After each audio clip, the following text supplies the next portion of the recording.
Thank you for checking out this little teaser of the history of the papacy and church. Here's a little taste of what's coming up soon on the History of the Papacy podcast.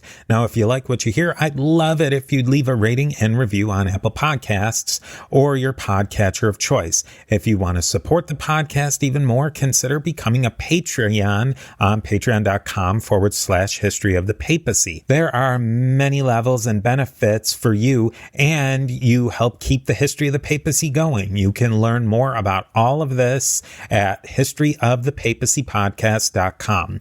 With that, here's another piece of the mosaic of the popes of Rome and Christian church, and I will definitely be talking to you more soon.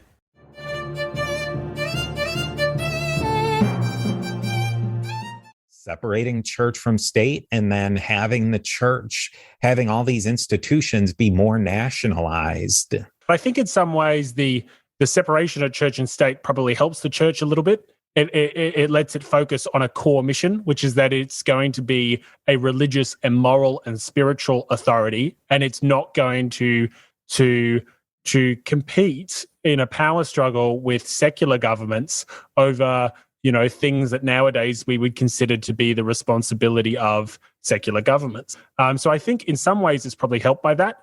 In the ways of, like, say, the regional tensions, I think you've got to remember that in the experience of France in particular, as well as some countries or nowadays countries that were occupied by French forces, Belgium comes to mind, the experience that Catholics had in those regions was traumatic. The de-Christianization campaign that you see in 1793 and 1794 is referred to by some historians as a genocide against Catholic. It is, you get to a point in time where essentially there is no mass being said in France. Where churches across the country are closed down and vandalized and stripped of all their wealth. And this is an incredibly traumatic period of time for French Catholics, as well as other Catholics that were occupied under particularly revolutionary forces in that 1793-94 period. It's one of the reasons why the French have so much trouble in Belgium is that